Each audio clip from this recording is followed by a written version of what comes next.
Hello बच्चों, क्या हाल चाल। तो बच्चों, जो 12th वाली हमारी सीरीज चल रही है जिसके अंदर बेटा हम बायोटेक का जो पहला चैप्टर है प्रिंसिपल एंड प्रोसेसेस डिस्कस कर रहे हैं बेटा, उसमें लास्ट टर्न पे बेटा हमने क्लोनिंग साइट और सेलेक्टेबल मार्कर के बारे में डिस्कस करना शुरू किया था। ठीक है, दोनों को हमने डिस्कस भी किया था। क्लोनिंग साइट के अंदर बेटा हमने आपको ये सिखाया था, क्लोनिंग साइट वाले टॉपिक में ही हमने आपको पीबीआर 322 के बारे में बताया, जो कि बॉलिवर रॉड्रिक्स करके दो साइंटिस्ट थे जिन्होंने है ना इसको फॉर्म किया था। इसके बारे में हमने ये बताया कि कैसे सेलेक्टेबल मार्कर का इस्तेमाल करके हम जो ट्रांसफॉर्मेंट नॉन ट्रांसफॉर्मेंट के बीच में डिफरेंशिएट करते हैं, रिकॉम्बिनेंट नॉन रिकॉम्बिनेंट के बीच में डिफरेंशिएट करते हैं। बेटा ये जो प्रोसीड्यूर है जिसके अंदर हम ट्रांसफॉर्मेंट नॉन ट्रांसफॉर्मेंट को अलग कर रहे थे एक एंटीबायोटिक का इस्तेमाल करके, दूसरे एंटीबायोटिक का इस्तेमाल करके बेटा हम क्या कर रहे थे, रिकॉम्बिनेंट नॉन रिकॉम्बिनेंट को अलग कर रहे थे। बेटा ये बड़ा ही क्यूबरसम, थका देने वाला प्रोसेस होता है, बड़ा ही कॉम्प्लेक्स इवेंट होता है, साइमल्टेनियस प्लेटिंग करनी होती है आपको, समझ रहे हो। तो इसका साइंटिस्ट सोचे कुछ ना कुछ अल्टरनेटिव निकाला जाए, समझ रहे हो बेटा, कि ये जो हम बार बार है ना 2 बार एंटीबायोटिक्स का अलग अलग तरीके से इस्तेमाल करके है ना उसको मार रहे हैं, है ना, एक प्लेट को खत्म कर रहे हैं फिर दूसरी प्लेट को मार रहे हैं, फिर मास्टर प्लेट के अंदर जाके टिक कर रहे हैं। बड़ा ही मतलब ऐसा प्रोसेस होता है ना जो कि थोड़ा सा है ना एक्चुअली में जब किया जाए तो थोड़ा मुश्किल लगता है, थोड़ा क्या ज्यादा मुश्किल होता है। तो उस प्रोसेस को कैसे हम और ज्यादा सिंप्लीफाई कर दे, साइंस का तो काम ही यही है, चीजों को सिंपल करना, है ना। ह्यूमंस के लिए ज्यादा से ज्यादा सुविधाएं क्रिएट करना, है ना। हम इंसानों के लिए ज्यादा से ज्यादा हम लोग काम करते हैं कि भैया जो ज्यादा से ज्यादा काम बड़े आसानी के साथ हो जाए, है ना, कम समय के अंदर हो जाए।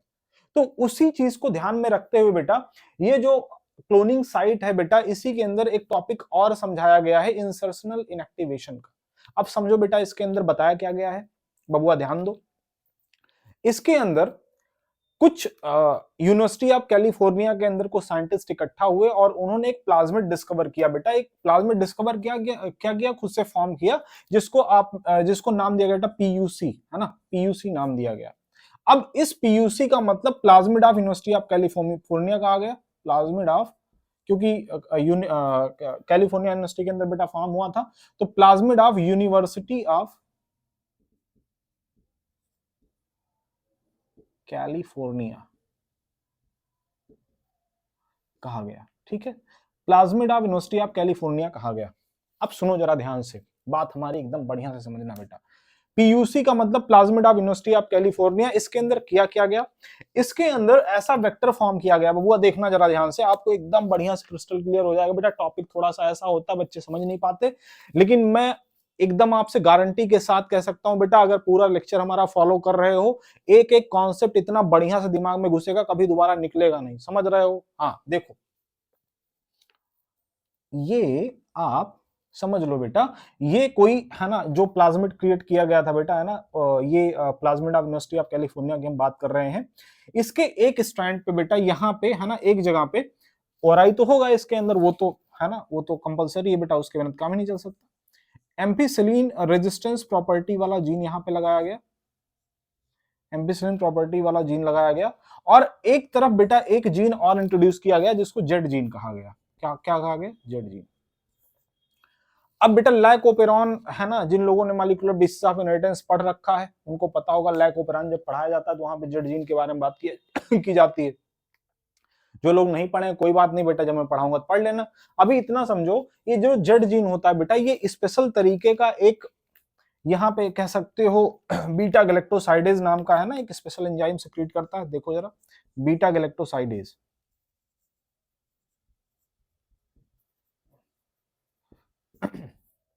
स्पेशल एंजाइम सिक्रीट करता है। और ये जो बीटा गैलेक्टोसाइडेज है बेटा, ये क्या करता है, बीटा गैलेक्टोसाइडेज क्या करता है, बीटा गैलेक्टोसाइडेज ये लैक्टोज की मेटाबॉलिज्म करवाता है। क्या करवाता है, लैक्टोज मेटाबॉलिज्म।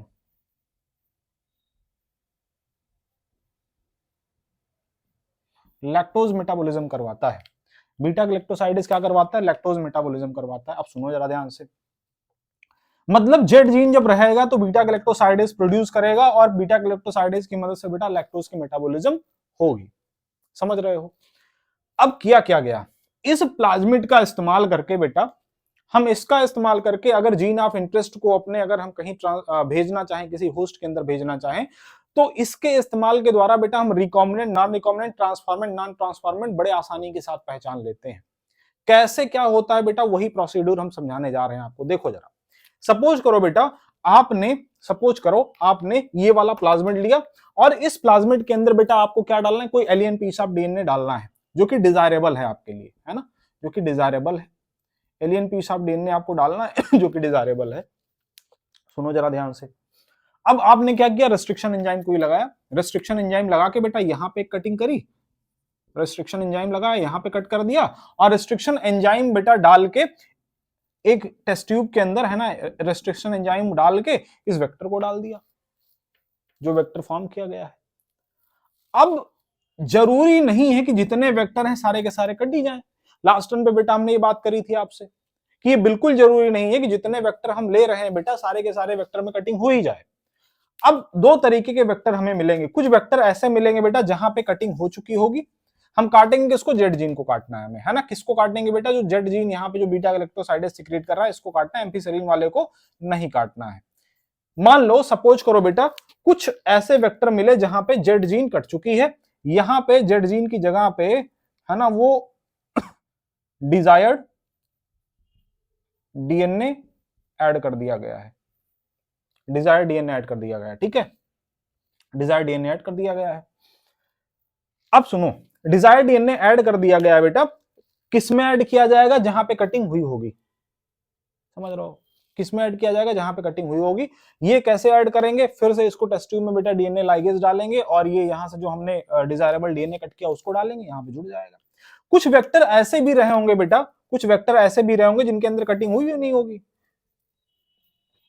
इधर एम्फीसेलिन वाला होगा तो नीचे चला, ठीक बेटा, इसको हम ऊपर कर देते हैं, थोड़ा नीचे जा रहा है, जरा देखें ध्यान से, हम इधर लिख देते हैं, इधर देख लो ध्यान से, है ना। कुछ वेक्टर ऐसे रहे होंगे बेटा, कुछ वेक्टर ऐसे रहे होंगे जहां पे ये जेड जीन कटा ही नहीं होगा, एम्फीसेलिन वाला जीन भी है और जेड जीन भी है, जेड जीन भी है, कुछ ऐसे भी होंगे। अब इनको क्या करना है बेटा, इनको आपको भेजना है होस्ट सेल के अंदर। मान लो ई कोलाई, जैसे हम लास्ट टर्न पे लिए थे, ई कोलाई की सेल लेते हैं, है ना, ई कोलाई वाली सेल लेते हैं। देखो जरा, अब इधर समझो जरा, है ना, यहाँ पे मैं आपको समझा देता हूँ, यहाँ पे समझा देता हूँ, या इधर स्पेस खाली, इधर मैं समझा देता हूँ। देखो हम ये कह रहे हैं बेटा, हम ये कह रहे हैं कि हम ये कह रहे हैं कि यहीं पे समझाते हैं भाई, देखो जरा ध्यान से। सपोज करो बेटा, ये हम प्लेट तैयार कर रहे हैं, इसके अंदर हमारी इकोलाई के सेल्स हैं,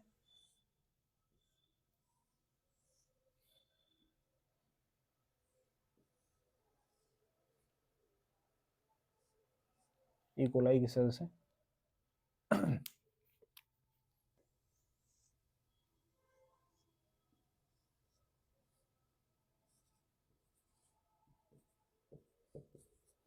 ठीक है।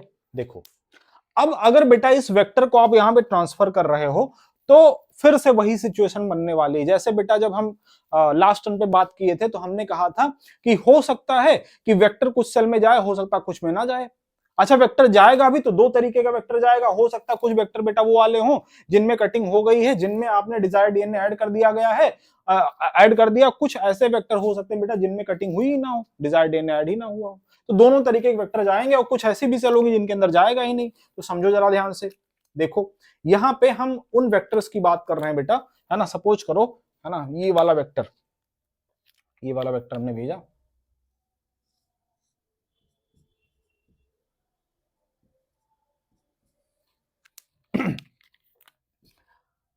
डिजायर्ड डीएनए आ गया यहाँ पे, है ना। ये क्या आ गया बेटा, डिजायर्ड डीएनए मान लो आ गया, है ना, ये डिजायर्ड डीएनए है ना, ठीक है, रिकॉम्बिनेंट वाला आ गया। अच्छा, अब इधर देखो जरा ध्यान से,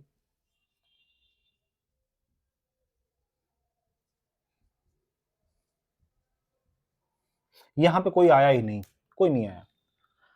अब जैसे लास्ट टर्न पे जो हमने बताया था, उस वही वाली बात मैं फिर से दोहराने जा रहा हूं। देखो जरा, हमने क्या बोला था बेटा, आप सबसे पहले तो इसके अंदर पहला वाला एंटीबायोटिक डालो, एम्पीसिलिन डालो आप, है ना, एम्पीसिलिन डालो। एम्पीसिलिन इसके ऊपर भी डालना, इसके ऊपर भी, इसके ऊपर भी। अब तीनों सेल में से आप जरा दिमाग लगाओ बेटा, कौन जिंदा रहेंगे कौन मरेंगे। ये और ये जहां पे वेक्टर ट्रांसफर हुआ है, चाहे वेक्टर की कटिंग हुई हो चाहे ना हुई हो, चाहे रिकॉम्बिनेंट वाला हो चाहे नॉन रिकॉम्बिनेंट वाला हो, दोनों में एक चीज कॉमन है बेटा, एम्पीसिलिन वाला जीन तो प्रेजेंट होगा ही होगा। अगर एम्पीसिलिन रेजिस्टेंस वाला जीन प्रेजेंट होगा बबुआ, तो ये दोनों के दोनों बच जाएंगे एम्पीसिलिन डालने पे। मतलब ये भी बच गया, मतलब जहां जहां पे वेक्टर ट्रांसफर हुआ होगा ये जिंदा रहेंगे, ये भी जिंदा रहेगा, ये भी जिंदा रहेगा। समझ रहे हो, ये भी जिंदा रहेगा। मरेगा कौन? ये मर जाएगा बेचारा। क्यों मर जाएगा? क्योंकि इसके पास वेक्टर ट्रांसफर हुआ ही नहीं है। अगर ट्रांसफर नहीं हुआ तो बेटा ये क्या हो गया? Non transformant. ये क्या हो गया बेटा?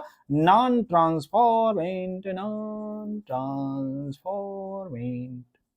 समझे? और ये दोनों कैसे हो गए? ट्रांसफॉर्मेंट। ट्रांसफॉर्मेंट, ठीक है, सुनो जरा ध्यान से। ट्रांसफॉर्मेंट हो गए। अब ट्रांसफॉर्मेंट हो गए, ठीक है, देखो जरा। अब ये जो ट्रांसफॉर्मेंट वाले हैं बेटा, इसमें दो तरीके के हैं, रिकॉम्बिनेंट वाला भी होगा, नॉन रिकॉम्बिनेंट वाला भी होगा। कैसे पहचानोगे? सब फिर से वही प्रोसेस करो आप। अच्छा करेंगे, रुको, लेकिन रुको रुको, एंटीबायोटिक नहीं डालना है इस बार। इस बार क्या डालना है बेटा? एक क्रोमोजेनिक सबस्ट्रेट, जैसे लैक्टोज वगैरह का आप इस्तेमाल करो, है ना, लैक्टोज का इस्तेमाल करो। अब यहां पे बेटा ये दोनों प्लेट बची हैं, यहां पे लैक्टोज डाल के देखो। लैक्टोज, लैक्टोज, लैक्टोज यहां पे भी डाला, यहां पे भी डाला।